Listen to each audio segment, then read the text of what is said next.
Bonjour à tous et bienvenue sur Canal Austral, bienvenue cette dernière semaine ici même Bassin Laboute dans ces émissions politiques bien entendu puisque l'actualité oblige, donc on a une grande semaine politique et aujourd'hui on va parler encore départemental, on va parler départemental avec un canton de l'Est de l'île de la Réunion, le canton 4 Saint-André 1 et pour ce faire j'ai avec moi Max Rayapin. Comment ça va Max hein? Bonjour Jean-Claude, merci déjà d'avoir invité à nous sur le plateau de Canal Austral. Et moi ça va bien. Merci à vous, pas tout seul puisque vous êtes à deux, binôme avec Josia Gavrama, c'est ça? Oui, donc bonjour Jean-Claude, donc Josia Gavrama. Merci d'être là. De nous inviter. Alors, Max, excusez-moi, mais allez voir un petit coup, madame, parce que politesse oblige, hein, la politique est où là? C'est une grande histoire d'amour, bien sinon elle tombe dedans dernièrement. Ce n'est pas une grande histoire d'amour, ma tombe dedans dernièrement, parce que ça fait énormément de temps que j'ai des projets, que je travaille sur des projets, que j'aime aussi aider les autres. L'empathie, c'est l'une de mes qualités, donc j'aime bien me mettre à la place des autres. Et je dis toujours, donc on a un slogan aussi maintenant, c'est quand l'humain va bien, tout va bien. Et c'est vrai que le financement manquant un peu, c'est la politique, et c'est aussi des postes au département, à la région et à la municipalité qui nous permet d'avoir le financement nécessaire pour mettre en place des projets. Bien sûr, donc, bien sûr. Pour bien réaliser sûr. nos projets. Ouais, pourquoi avoir choisi donc le département au lieu de notre élection? Parce qu'on a deux élections là, hein, on aurait pu être aussi sur une liste régionale. Le département, c'est pourquoi? C'est à cause de cette action sociale là, de ce côté social là? Département, pourquoi? Parce que la proximité, c'est plus le département pour moi, hein, mon canton, mon quartier, Cambuston, donc être plus proche des électeurs et électrices de Cambuston et de Sainte-Suzanne également, parce que je suis cambustonnaise, je suis née à Cambuston, j'ai grandi et j'habite à Cambuston, mais j'ai aussi une petite partie de moi qui est à Sainte-Suzanne. Bien sûr, parce que dans ce canton 4 là, ça va tout Sainte-Suzanne, Cambuston, hein, oui, jusqu'à Petit Bazar, Saint-André. Hein? Et une partie chemin du centre. Et une partie chemin du centre aussi, effectivement. Alors Max, où vous êtes presque à la limite tombé dedans depuis tant petit, parce que ça fait quand même très très longtemps, vous êtes dans la politique quand même, hein? Non, pas vraiment. Je suis plus militant associatif. Oui, oui. Ça fait une trentaine d'années que milite au niveau des associations, fait avancer des projets, et c'est pas... C'était un moment, m'y voir qu'il y a un blocage. C'est pour cela, mais il dit, bon, la continuité de mes années dans les associations, c'est aller en politique aussi parce que quelqu'un de proximité, accompagner et aussi le ressenti. Il ressent souvent les problèmes de la population. C'est pour cela, mais il dit, bon, c'est l'occasion. Et puis aussi... Tout le monde il dit, bon, il faut aller. Bien sûr. De ne pas faire une coupure entre l'association et d'arrêter là, de continuer. Et c'est pour cela, une motivation d'aller en département, c'est pour avancer des projets de nos programmes.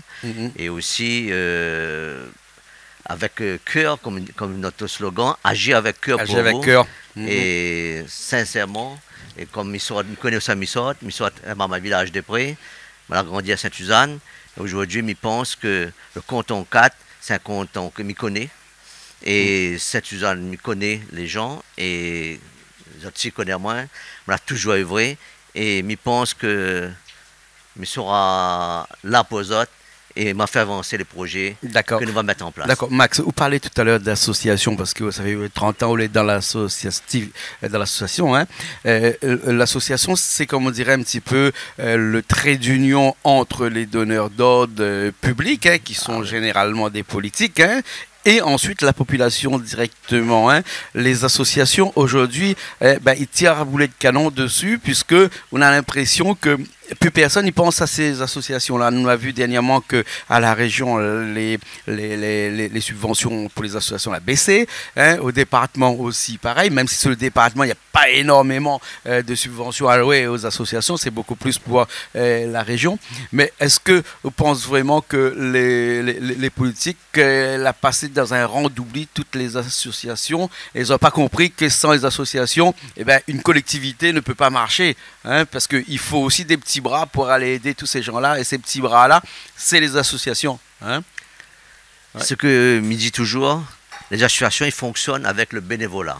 Sans les bénévolats, rien ne marche. Les politiques aujourd'hui, quelles que soient les associations culturelles, sportives, et la besoin de financement. C'est ça la cohésion sociale. Comment éduquer les enfants, apporter un plus au niveau de l'éducation.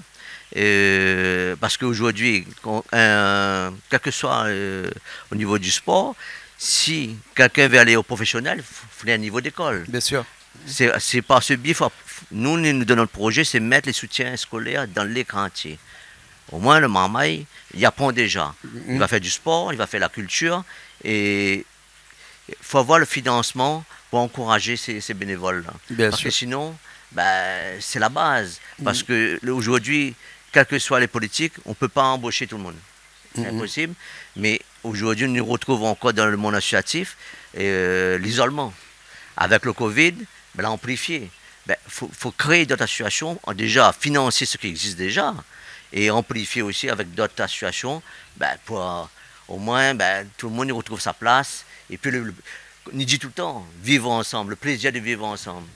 Il faut mettre ça en place. Bien sûr, bien sûr. Hein. Je sais, elle a toujours dit que le département était le chef de file de l'action sociale, bien entendu. Hein. Et puis, il a quand même un gros budget, hein, plus de un tiers de son budget. On va dire, allez, 50% si on met la petite enfance et puis l'insertion, l'emploi à l'intérieur. C'est un budget de plus d'1 milliard 160 millions d'euros. Hein. Le budget alloué au soutien à l'autonomie de tous les âges de vie, c'est-à-dire que depuis où l'on est né jusqu'à qu'on vieillit, le département est là pour généralement accompagner à eux. Et comme disait Max tout à l'heure, avec des jeunes qui, par exemple, ont besoin de soutien scolaire, par exemple, ça aussi fait partie des compétences du département. Et puis, il n'y a pas que ça, il y a aussi les accidents de la vie, ou fait un accident où tombe en fauteuil roulant, ou bien sinon, les accidents naturels aussi de la vie, puisque il appelle ça un accident, mais peut-être là, des gens vont dire, il appelle pas ça un accident, qu'on vieillit, qu'on va finir arriver un petit peu vieux, que ou gagne plus marcher, ou gagne plus être autonome tout seul. Il faut des accompagnateurs, il faut des aidants familiaux, on appelle ça comme ça. Et dans notre programme, tu commences notre programme avec nos Gramoun. Hein, et c'est pour ça que j'ai envie de dire comme ça, de Manao en tout cas. Est-ce que la vie de nos Gramoun, les bien encouragés, les bien entretenus à faire? Est-ce qu'on a des choses qu'elle est fait pour nos Gramoun actuellement ou sinon, donc on a des choses à faire? Si, il y a énormément de choses de faites aujourd'hui. On ne peut pas dire qu'il n'y a rien aujourd'hui. Mais il y a encore des choses à faire. Nous, on a pensé et on aimerait, parce que c'est vrai que souvent, et même moi, pourquoi je le dis? Parce que chez moi aussi, il y a papa et maman qui prennent de l'âge, et eux disent toujours, enfin leur souhait, ça serait de rester chez eux.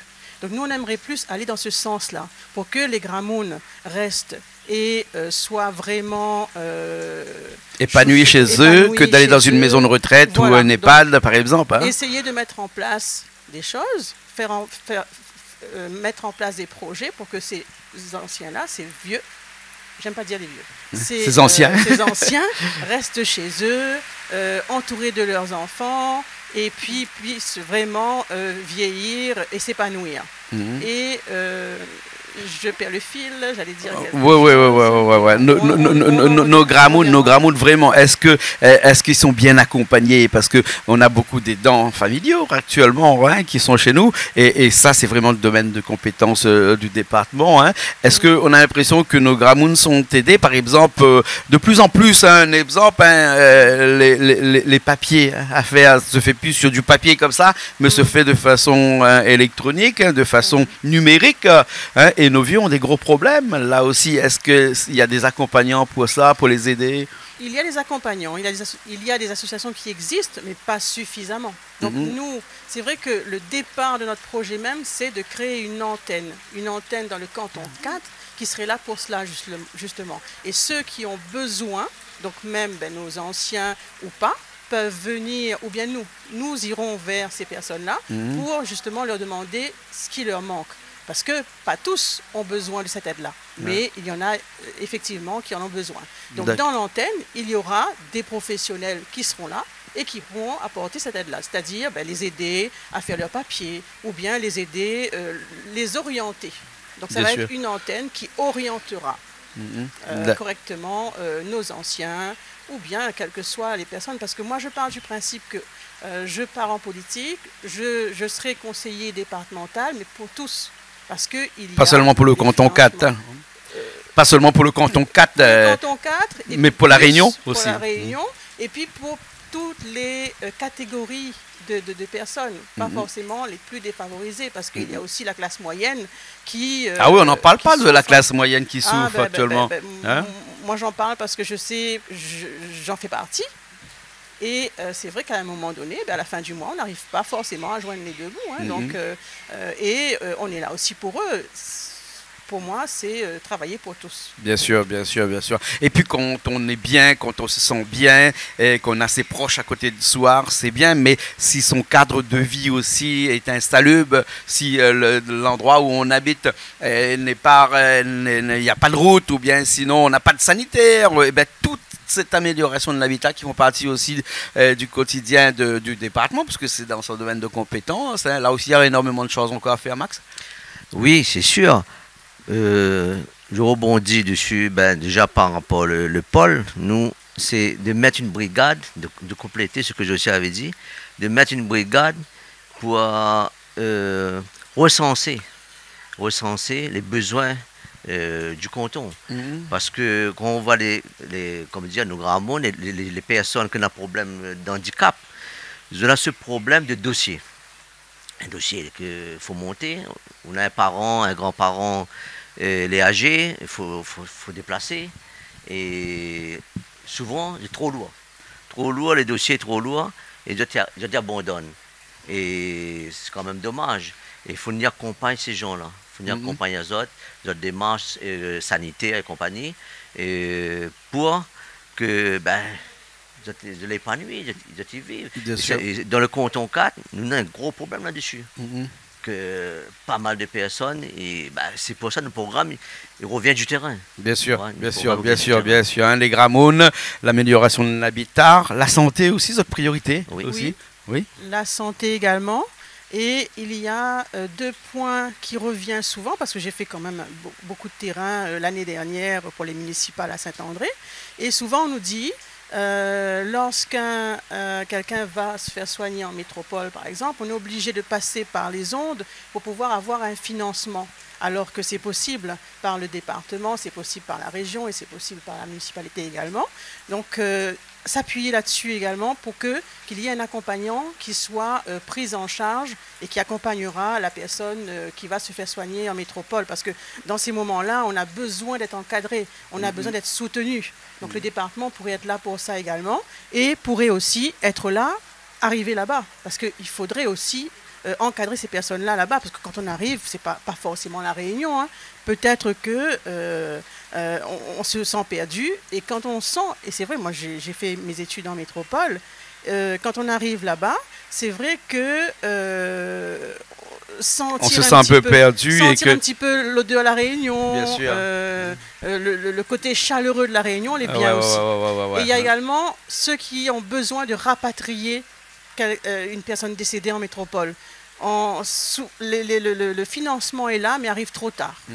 Et à ce moment-là, on est obligé de mendier à droite, à gauche. Et pourquoi pas avoir un fonds qui est là automatiquement et qui arrive dès que il y a un corps à rapatrier. Bien sûr. Il nous reste 8 minutes. On va aller sur un autre sujet, puisque sur la santé. Oui, on a parlé de la santé tout à l'heure, mais il y a aussi d'autres problématiques sur la santé. Il y a, par exemple, quand il y a des morts, par exemple, où on ne trouve pas de médecin de week-end, ou bien sinon, quand on a un mort qui est pas à la Réunion, mais qui est à l'extérieur, rapatrier ce mort-là aussi, c'est galère, c'est compliqué. Et puis, de la santé, Max, vous voulez parler un petit peu de la santé? Un truc que que les gens n'en parlent pas, c'est que la région Est, c'est une région les plus touchées du cancer. Et il y a le cancer, il y a aussi l'AVC. Souvent, on y rencontre des personnes que, en cas d'arrêt maladie, que le revenu est en baisse, quelqu'un est malade, et je donne un exemple, que les baser sur l'année précédente, la vie d'imposition de l'année précédente. Si quelqu'un est malade depuis janvier au mois de juin, pour moi, ce n'est pas cohérent. Il faut baser sur les 3 derniers mois. Parce que financièrement, il est malade, faut quand même un second souffle. Bien sûr, bien sûr. Je pense que le département, il faut revoir ses conditions. Beaucoup de choses à revoir, beaucoup de choses. Et quand on s'y arrive, tu ne casses pas tout, tu ne recommences pas tout. Non, on a beaucoup de choses qui existent et qu'on continue, mais surtout à améliorer. C'est ça que nous retient. Et j'aimerais rajouter, surtout pour moi, c'est l'éducation et l'instruction qui est le pilier de tout. Et je dis souvent que c'est la pierre d'angle, c'est ce qui va tout tenir. Et c'est pour ça que l'éducation doit arriver dès le plus jeune âge. Parce que si l'éducation n'est pas là, le bien vivre ensemble, la cohésion, la proximité, et puis la relation intergénérationnelle, parce que quand je parle d'éducation, je ne parle pas forcément de nous enseignants ou bien des professionnels, on parle aussi des anciens qui sont là pour apporter leur vécu, comment eux ont traversé leur vie. C'est ça dont on a besoin pour faire cette relation-là et pour que le jeune de maintenant puisse transmettre aussi par la suite. Bien sûr, bien sûr. C'est très important pour moi le volet éducation. Voilà. On a un autre volet qui est important aussi, qui est le domaine de compétences du département, qui est l'agriculture aussi. Juste 2 minutes pour parler un petit peu d'agriculture. On a beaucoup de... Sainte-Suzanne, par exemple, c'est un endroit qui est quand même assez vert. D'ailleurs, on regarde derrière nous, là, tout est vert. Ici, donc, il y a un grand plateau pour pouvoir accueillir des agriculteurs, des nouveaux aussi, agriculteurs qui veulent se mettre, mais tout le monde se plaint en disant que si c'est pour le travail pour la peau patate, vaut mieux ils ne travaillent pas. Voilà, les agriculteurs ont des gros problèmes et surtout des problèmes d'écoulement de leurs produits aussi. C'est une domaine de compétences du département, entre 4 et 5% en gros du budget du département, les alloués aux agriculteurs. Et on a des choses à faire à Sainte-Suzanne pour ces agriculteurs-là. Déjà dans notre programme, sur les terrains non exploitables, et qu'il y en a pas mal dans le canton, que nous va mettre, notre projet c'est d'accompagner les propriétaires, que va bénéficier aussi la population, c'est de mettre une ferme éolienne, de continuer, parce que ici à Sainte-Suzanne c'est l'énergie renouvelable, positive. C'est de continuer, et aussi les panneaux solaires, d'accompagner ces personnes-là dans notre projet. Parce que c'est des trucs que les compétences du département, mais qu'elle est bloquée. Que personne il bouge sur ce problème-là. Après aussi, dans le niveau de plantation, nous avons le projet des plantes endémiques avec les tisanes. C'est un projet pépinière aussi. Départementale. Départementale. Tu parles dans notre programme, là, sur les plantes médicinales. Oui, les plantes médicinales. Mais tout ça, c'est des projets qu'il faut accompagner les planteurs. Après, les écoulements nous l'avons vu aussi pendant le Covid, on trouve des solutions pour être la proximité des planteurs. Pourquoi pas la continuité? Pour avoir un circuit court, comme on appelle ça dans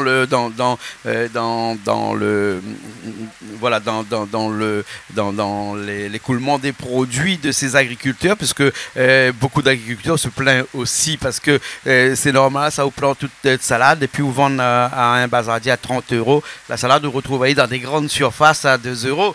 Donc vous voyez qu'il a pris 1,70 € juste en moins de 24 heures.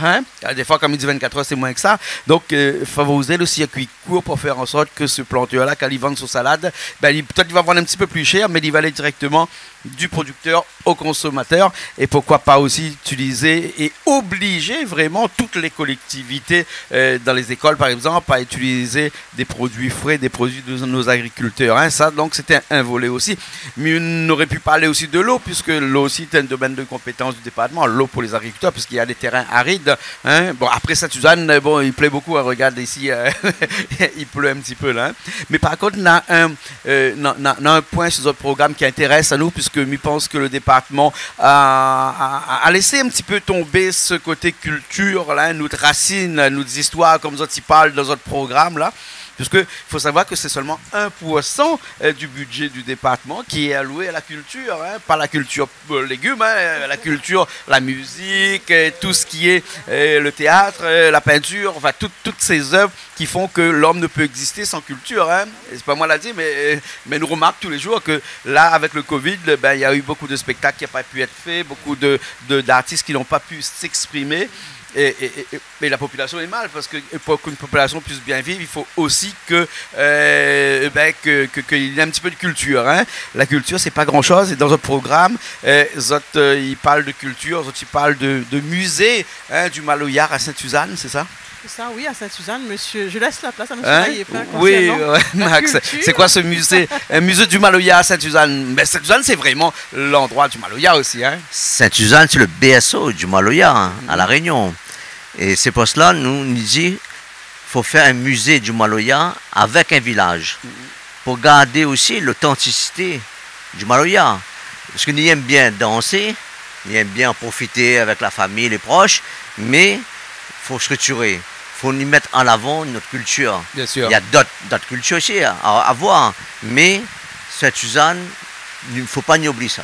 Bien sûr, bien sûr. Il ne faut pas nous oublier le Maloyard. Et aussi, par rapport au Maloyard, nous retrouvons aussi des artistes bien sûr. Que les pas reconnus. Et parce que c'est le moyen d'enregistrer. Nous voulons mettre aussi un studio qui va permettre aux jeunes nous aussi, nous va travailler, dénicher aussi les nouveaux talents ben, pour accompagner les autres ben, à chanter, aussi à promouvoir notre culture rayonnaise. Sinon, ben, si on n'encourage pas les jeunes, ben, c'est qui va faire? Bien sûr, bien sûr. Quand on parle de la culture, on parle aussi du sport aussi, hein, par exemple. Hein. Tu parles d'un pass sport et culture, c'est ça? Oui. Donc c'est pour financer, parce que pas tous les jeunes peuvent faire le sport qu'ils veulent, parce que ça a un coût aussi à un moment donné. Donc c'est pour aider ces jeunes-là. Et puis aussi, le passeport, moi je le vois également en accompagnement, parce qu'on fait du sport. C'est bien, tout le monde va faire du sport. Mais après, faire du sport, pourquoi? Comment? Pour la santé, mais comment? Parce qu'il y a pas n'importe quel sport peut se faire comme ça. Donc, accompagner et guider les personnes qui veulent perdre du poids, les personnes qui ont une maladie comme le diabète, c'est faire du sport, mais c'est pas faire du sport n'importe comment. Donc le passeport va servir aussi à ça. D'accord. En tout cas, mais c'est bien d'arriver à la fin de l'émission. On va finir nous de 20 minutes. Hein. Alors, nous laissons encore une minute pour pouvoir, peut-être Max, dire un petit coup à cette caméra là. Et que ça, il faut aller faire le 20 juin là. Hein. Il faut aller à la case papa, ça peut-être, oui. Ça donne encore la chance d'avoir votre papa. Mais après ou avant, il faut aller voter. Hein. Moi, je voulais dire, électeurs, ne pas aller voter, c'est favoriser les grands partis. Moi, notre équipe, nous les proximités. Proximité, il faut vivre proximité. Il ne faut pas dire que les proximités, pas dans les élections, c'est vivre proximité. Mais il sera toujours à votre écoute, il sera là pour accompagner les autres et aussi faire avancer le projet. Ce que je souhaite, c'est que je regarde les 9 listes dimanche 20, je vais trouver qui il faut faire voter, qui va représenter les autres au département. Voilà, voilà. Hein? Oui, je sais aussi. Hein? Alors, moi, je dirais électeurs, électrices, choisissez le binôme en fonction des compétences qu'ils ont et non pas en fonction de leur vie personnelle, leur vie privée, mais vraiment en fonction des compétences et en fonction de ce que ce binôme-là pourra faire pour vous. Bien sûr. Pour pouvoir avancer. En tout cas, merci beaucoup. Hein? Merci Jean-Claude. Hein, nous l'avons Max Rayapin, Josia Gravramar et Gavrama. Hein? Et puis, vous n'êtes pas tout seul, on a aussi des suppléants, non? Ah oui. Oui. Il y a suppléants qui sont là. Max, c'est qui? Jordan Daquin. Oui. Et Maïté Gerbandier. D'accord, alors ben, on a aussi là, alors ce canton 4 Saint-André 1 pour ce 20 et pourquoi pas 27 juin hein, aussi. Hein. Il faut 12,5% pour pouvoir aller au 27 juin, mais pourquoi pas aussi. Hein. Il sera là. Il sera là. Hein. Bon, en tout cas, merci beaucoup. Merci beaucoup. Et nous retrouvons une prochaine fois dans une autre émission qui sera sûrement pas politique. Hein. Allez, à la semaine prochaine.